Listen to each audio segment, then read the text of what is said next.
This is usually a quiet time on the NHL calendar, and yet there's lots of things happening. RFAs are signing deals, players are demanding trades, and a star for the Carolina Hurricanes announces his retirement. We're going to break down all of that and more on today's Locked On NHL podcast.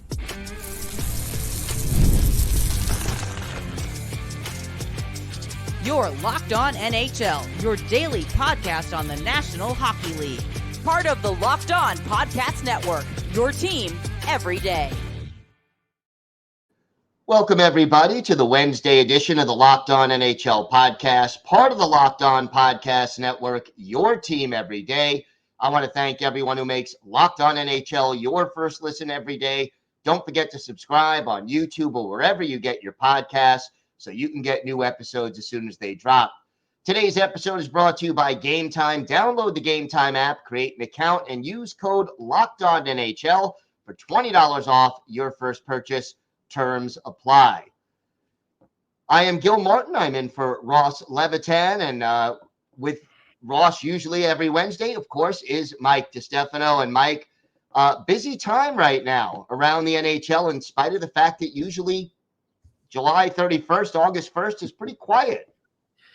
Yeah, it's usually a dead time, but we're seeing a lot of kind of tidy business being done here by general managers in mainly respect to their restricted free agents. Like, there's still some time to get some things done, I guess, with them, but they're all deciding to tie up those loose ends. I think it makes sense, probably with arbitration coming up pretty quick for some of these guys. Some of them, obviously, there's no arb, and they're just trying to lock them up and probably know, okay, this is exactly what we're paying these guys, so we can, afford this in arbitration, or we can't when it comes down to the take it or leave it situation. So, yeah, I think it makes a lot of sense for a lot of these deals to come in, but I think we're seeing a bit of a theme. Like, we're seeing a lot of these players coming out of their ELCs, and they're signing some pretty decent extensions. Like, kind of gone are the days of those old bridge deals coming out of your ELC, Gil? Yeah, not seeing as many of those. And, some of these deals are a little bit of a surprise in how soon, that they've been actually taking place. And, more than anything, I think of Brock Faber signing an 8-year deal right after his rookie contract. I mean, that's a big extension to give a guy after one full NHL season. He's played 84 games, and they're like, yep, he's worth $8 million a year. 8.5, I think. 8.85, I believe. Eight years, $8.5 million. That is a commitment. Let's put it that way. Absolutely it is. And look, Brock Faber might be worth that eventually at some point. I always try to stress this to people whenever, there's discourse when a new contract gets signed, especially a long-term one for a young player. Are they worth $8 million, $8.5 million in year one of that deal, year two of that deal? Maybe not, probably not most of the time. But will they be worth more than that in year 7 and year 8? Yes, they typically will, which is why it's an annual average value as opposed to, paying people what they're worth per year. So although 8.5 seems like it's a lot of money right now, that seemed like a lot of money for Cale Makar not too long ago, didn't it? When he came signed out of his ELC, they signed him for what, $9.5 million out of his entry-level contract out of college, just played 2 years, and they decided he's the guy. We're going to pay him a boatload of cash. And look at it now. 3 years later, 4 years later, that's one of the biggest steals in hockey with him when you look at what other defensemen are making around the league. So, the while they're betting that Brock Faber is going to be, that guy where 2-3 years from now it looks like a steal. Kaiden Guhle signed his contract too. He's in this similar boat coming, with the Montreal Canadiens. Not as high at 8.5, but $5.5 million after playing kind of a parts of 2 seasons, I guess, with Montreal. But they're decided, we think he is going to be a top 4 defenseman, part of our future long-term. Let's get this guy locked up to 6 years, $5.5 million, annually. And they're rolling the dice that the development is going to come and he's going to grow into that contract and hopefully give you some surplus in the latter years. Yeah, and it is a roll of the dice, but you know what? I think overall, as a philosophy, I'd rather be paying for what guys are going to do in the future than be overpaying for what guys did for you in the past. And I think we see with older veterans, very often NHL teams, oh, he's a name, oh, he'll bring in fans, but you end up paying him more than what he's still able to give you on the ice. Here, you have a situation where the player can, as you said, grow into the contract. I'd rather be paying for future production than for past.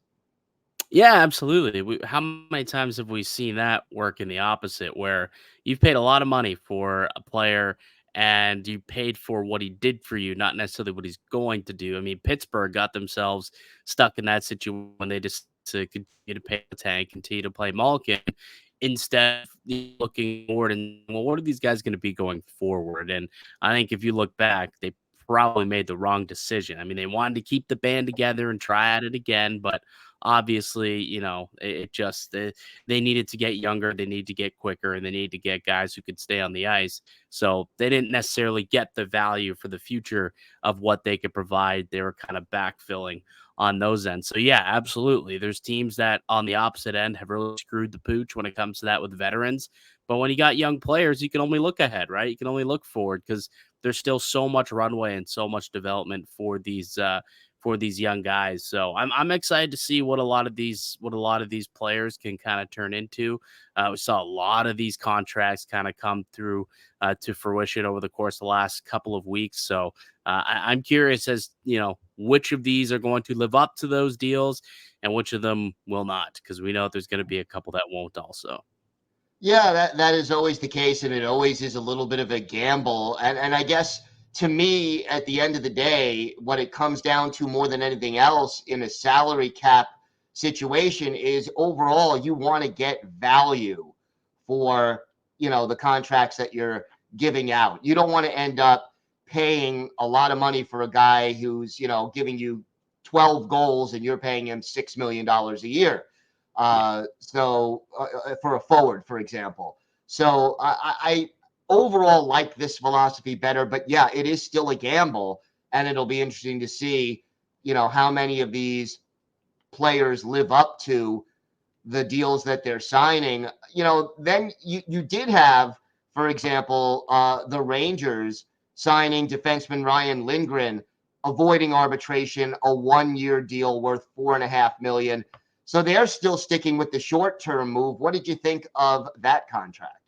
Well, I think that one's a situation where Ryan Lindgren is a little older. He's not coming out of his ELC. I believe that's his third contract. So he's a little bit closer to free agency where he can get that big payday. So it makes sense for, Lindgren to say, give me the 1 year. And then next season, I can't, is he a UFA next year, or is he still one more year until he's a UFA?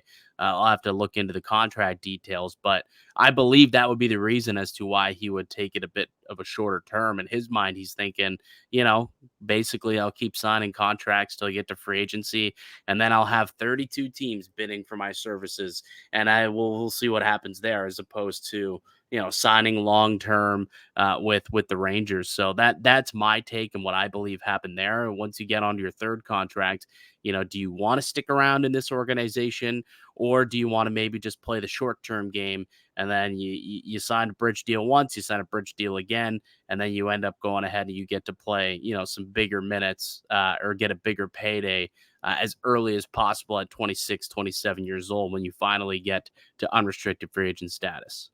Right. So you're not giving away years that you could be getting a larger deal. And when you get into those mid to late 20s, 27, 28, you realize this may be your last good chance to sign that really big deal. So, essentially he's betting on himself. Yeah, absolutely. Like 100% he is. And I think even Marty Nakash out in or Natchez, however, it's that last name changes every other week, I feel. But the talented, top 6 centerman out in Carolina, however you want to say his name. He signed a bridge deal as well. He signed a 2-year contract, at just $6.5 million. There was that outstanding trade that he reportedly wanted out of Carolina, but ultimately, he kind of tucked his tail between his legs, walked back, signed that contract, but it was only 2 years, right? He didn't get the long-term extension. And I think that was him saying, I'll give you the 2 years, but after that, I'm a UFA and I can go wherever I want and get whatever I want. So I think it just depends on, the team's structure and how they want to do things, but also the player and what the player wants to do. And if both sides decide, okay, let's go short term, we're going to see that. But it seems like there's been more of a theme to lock up your youth, specifically out of the ELC. I think on a nice long term deal. Sometimes it works, like Nylander worked out very well here in Toronto. Sometimes it doesn't work out as well. I think I always think of Colin White out in the Ottawa Senators, where he signed a nice big fat ticket after his ELC, didn't live up to it. They ended up buying him out halfway through. I think they're still paying for a little bit of that money over the next couple of years. So, we'll see what happens with these young kids. Bright futures, but development is not always linear. No, it definitely isn't. And look, in a salary cap era with the current CBA, you're always trying to find that sweet spot where the team and the player both feel like they can, live with the deal and have certain advantages from it. We'll see how this all plays out. We have got a lot more to get to on today's show. Patrik Laine demanding a trade from the Columbus Blue Jackets. Will that happen? We'll talk about that and a lot more coming up on today's Locked On NHL podcast.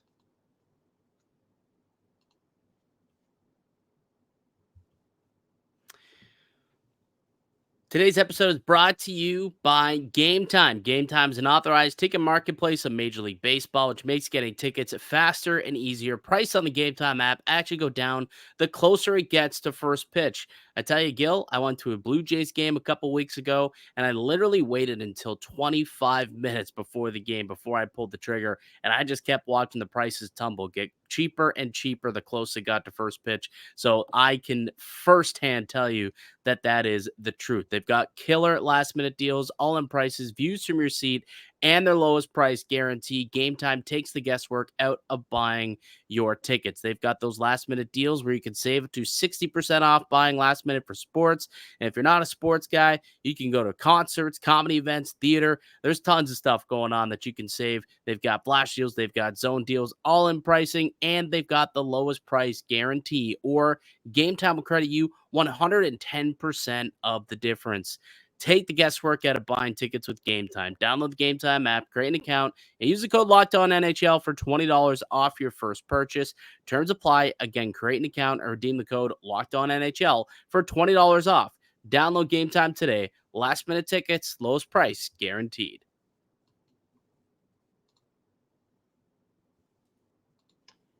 Are you watching Fox Sports or ESPN on your TV all day? Have to turn down the volume with all that shouting?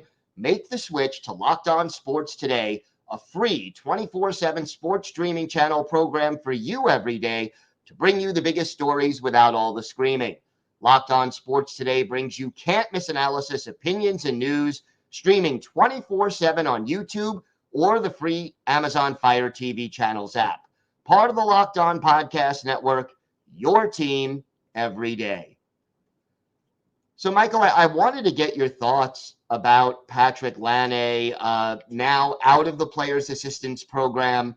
He has demanded a trade out of Columbus. But after all he's been through in recent years, both with injuries and with the Players Assistance Program, and first leaving Winnipeg on not the greatest terms and now seemingly asking out of Columbus, what is his value at this point in time? And how many teams are willing to take on that, $8.7 million cap hit that he's got this year and next? Yeah, it's quite a big cap hit for a guy who just hasn't been the same the last couple of years, right? Like 3-4 years ago, Patrik Laine, a big player in the game, big time player. He looked like he was going to be, up there. Him and Austin Matthews were going to be competing for a Rocket each and every season. Hasn't really turned out that way. And he's one of those guys who signed a big fat ticket, right out of his ELC, and it's looking, it's not quite worth it. It is interesting to think what value could he have. Like that was a big trade that was made a few years back, him for Pierre-Luc Dubois. Now, neither of those players have necessarily really lived up to the billing of what they were supposed to be as top-end NHLers in the league. But I still think that there's going to be teams out there that would want him and give him a shot because he's got the talent, right? He has pun intended. He has the best shot in the game, one of the best shots in the game. So I think a team's going to give him an opportunity for sure, but not at that full cap hit. Like Columbus is going to have to eat some salary, eat some money. And we'll see how much that is going to have to be. Like, I like him a lot more at $5 million or $5.5 million than do at 8.7. But is Columbus willing to eat that much? It sounds like they're willing to play ball, though. I think I heard the general manager there speaking on it not too long ago, saying that Patrik would like a change of scenery, and Columbus might be willing to accommodate that. So it sounds like both parties are willing to do a bit of a give and take to allow him to go somewhere else. Where that's going to be is the question. I don't know if there's a couple of teams that, you're kind of circling as some spots where there's a hole when it comes to a goal scoring forward. What do you think, Gil? Yeah, I mean, I have heard some people, close to the Islanders basically saying that maybe the Islanders would be interested, but they don't have anywhere near. I mean, they're over the cap right now, let alone have enough room for $8.7 million or even $5 million to add unless they trade away somebody. And the other thing, what I heard is that Columbus, according to Jay Foster of Locked On Blue Jackets, they're more interested in picks and prospects than in established NHL players. So the Islanders would not necessarily have a lot of prospects that other teams rank very highly. I mean, they're not going to part with Cole Yzerman, who they just picked up in the draft this year. And yet I agree with you. Some team will take a flyer on Patrik Laine, but I'll say this. I think it is important for both the team that's acquiring him and for Laine himself that whichever team picks him up, there is a solid positivity in the locker room where he is going to be able to, be able to lean on some of his teammates and make sure that, he's in the right frame of mind heading into the new season with his new team. Yeah, I mean, obviously he's got to have a good base around him. That's certainly something that you're going to want if you are a team that's looking to bring him in, which is interesting because the team that I immediately thought of, I don't necessarily think has that. Like, they're kind of a young up and coming team. I was thinking the Utah Hockey Club would be a squad that could use a bona fide, a top 6 goal scorer. I've never lived in Utah, but based on everything I've heard and read, it's a little harder to, get yourself. There's not much going on, I think, is maybe the way that I could say that. So maybe that's good for someone like Patrik Laine, where he could just focus on hockey as opposed to the extracurriculars a little bit. But I think that's a squad that does have the picks and prospects and plenty of them, and has the cap space and kind of everything in between that you need to make a deal happen. It's just whether or not Laine wants to go play hockey in Utah, I guess. But would you rather Columbus or Utah? I mean, take your pick. Those might be two of the odds that are out there because, like you said, we're at a point now in the season where a lot of teams have already spent that cap space that, opens up in the summer that allows you to do all those deals and trades and fine tuning your roster. Now there's only a handful of teams that actually have the space to make a deal and make a move like that. And of the ones that do, how many of them, A, are going to be willing to make that trade and, can make sense from Laine's perspective? Like maybe the Montreal Canadiens as a possibility could be interested in that. Possibly the St. Louis Blues, I guess, if they're willing to, if they want to try and, get going again. That's really two of the teams that make sense to me. Carolina, I guess, maybe, although I don't know if Carolina wants to bring that in. But outside of that, there's just not a lot of hockey clubs. I don't see San Jose dipping their toes into that. I don't think Detroit gets into that mix. The Ducks, I don't think so. The Flames, I don't think so. So there's not many other teams out there that have the cap space to get it like this done at this point. So it's going to be a small group, I think, that could afford to make it happen. Yeah, no question about that. I mean, would it on a certain level make sense for him to go to a team that is sort of in a rebuild right now? So there would be a little bit less pressure on him initially. if he goes to Anaheim or San Jose, for example, they have the cap space, they have the picks and the prospects. Would having a little less pressure than, let's say, playing in Winnipeg or Montreal benefit him? He goes there for a year or two, plays out this contract, and then maybe at the trade deadline, not this season, but next season, he can be traded and then hit free agency if he doesn't like the new team that he's with. I mean, sure. I think that would make sense for Line, I guess. Does it make sense for the other teams to do that? Like, does it make sense for San Jose and Anaheim to give up picks and prospects to bring in Laine, who probably isn't going to re-sign there in a year from now, like next summer when his contract is over? So, what would be the incentive of them giving up assets to bring in Laine? Probably not a lot. I guess the best circumstance is kind of what Montreal did with Sean Monahan, maybe, where you get him on the cheap, and then if he plays well, all of a sudden you can flip him and get better picks or better prospects in return. I guess that's kind of a gamble you could take if you are one of those teams. But ultimately, I think it probably would make the most sense for him to go to a competitive team. That would probably keep him more engaged, I would think, in the season as well, which would be better for him. Yeah, I think that is probably correct. And we'll see how this plays out. It's also possible that Columbus waits until the trade deadline, depending on what they can work out with Laine and his agent. So we'll see. A lot of possibilities there, and it's something to keep an eye on as the calendar flips into August. We have got more to get to on today's show. Eric Staal hanging up the skates. We'll talk a little bit about his legacy and his career. All that and more coming up next on the Locked On NHL podcast.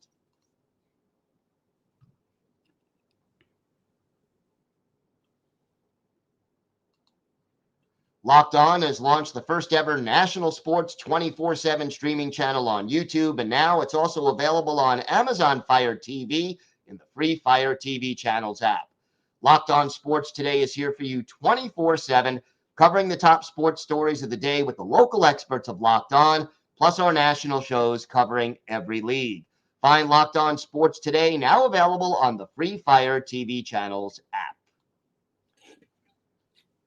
So Eric Staal going to sign a one-day contract with the Carolina Hurricanes and officially hang up his skates. Now, he did not play this past season, but now the retirement becoming official. A rather impressive resume, 12 years with the Hurricanes, also time in Minnesota with the Rangers, Buffalo, the Canadiens, and the Panthers. 1,365 career NHL games, 1,063 career points. What stands out the most when you think about the career of Eric Staal? I think it was that monstrous year coming out of the lockout where Eric Staal broke out and became a star in the National Hockey League, right? Like he was part of that highly touted 2003 draft class, and he played the 03-04 season after that, and what did he end up having? I think he still had 30 points or so in that season. 31 points in 81 games. And then the lockout came, and he didn't get to play in his sophomore season. He had to go to the American League, and he had to play there, where he was a point-per-game player in the American League. But honestly, it seems like that may have helped him turn into the star that he became, because after that, he learned how to be a pro, and not such a harsh environment as the National Hockey League can be for young players. And he comes out the following season, right after the lockout, has 100 points and leads his team to a Stanley Cup. It was outstanding. 28 points also in the 25-game Stanley Cup run. If I'm not mistaken, did he end up winning the Conn Smythe? There was a Cam Ward. I can't remember which one of those two won it, but he would have been up there in terms of who deserved to be the Conn Smythe Award winner. But that's what I'll always remember, is that 05-06 run where it was a young Eric Staal who just came out of nowhere seemingly and this little Carolina franchise on his back and took him all the way to a Stanley Cup final and won against Edmonton in a 7-game series. He was a beast all season long. And then, he ended up being the face of the franchise after, Rod the Bod left, or retired rather. And it was Eric Staal's show until his brother came. And then you had the Staal brothers for a couple of years. And then he kind of ended up moving on and switched a bunch of different teams. I wish he came back last year and just, got to play a little bit for Carolina at the end there. Would have been nice to maybe sign him to a league minimum contract around the deadline, give him a chance to come and play a couple final games, one more, play for out in front of the Raleigh fans. But yeah, I think Eric Staal is he's a legend in Carolina. I know he's a legend up in Thunder Bay where he's from. Shout out to everyone out in Thunder Bay. He's a good player and played the right way. I know a lot of people who played against him growing up saying that Eric Staal, boy, that guy, he was tough to play against. That's a real large compliment when you're talking about hockey players. Yeah, no question. And the Staal brothers did make such an impact on the National Hockey League, whether they were on the same team or playing against each other. You just could not ignore that. And you think back to that lockout season, and it wasn't just Eric Staal. I think there were a few other players.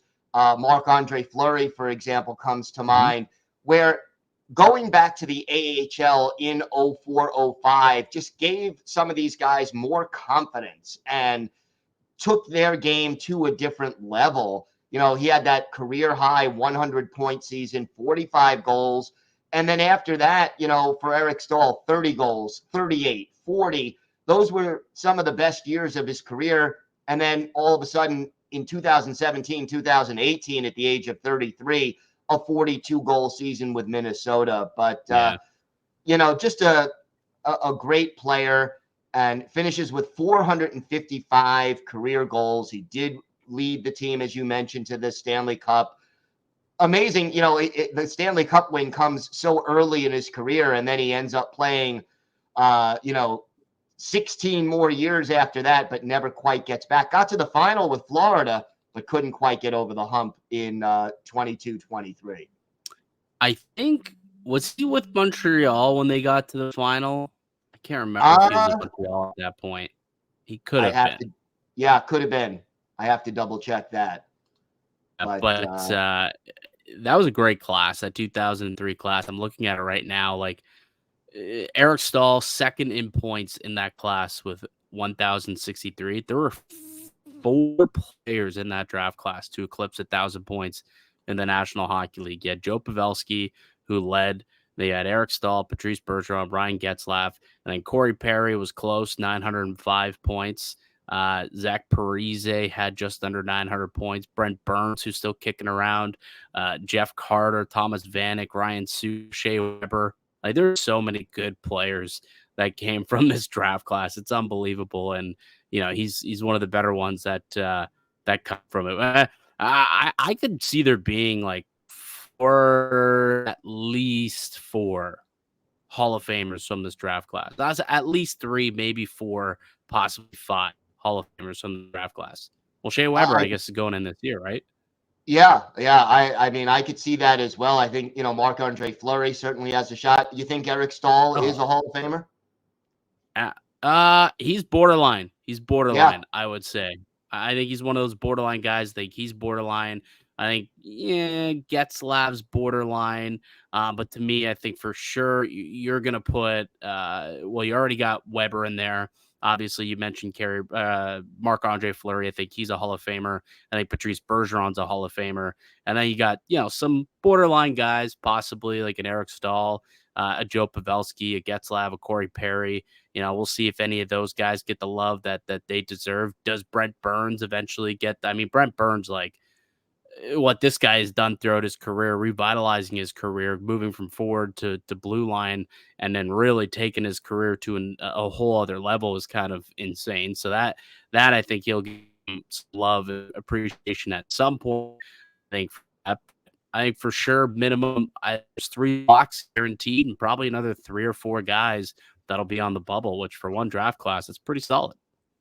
Yeah, very, very solid indeed. It was a very good draft class. And even like you said, some guys who may not make the Hall of Fame, but had really, really great careers. Well, that is going to do it for us. And congratulations to Eric Staal on his fantastic NHL career. And we wish him the best in retirement. Remember, we are here on Locked On NHL every day, Monday through Friday, bringing you the biggest stories from around the league. I'm Gil Martin. He's Michael Distefano. I want to thank you, Michael, for letting me sit in for Ross Levitan today. Have a great day, everybody. Stay safe, and thanks for listening to and watching the Locked On NHL podcast.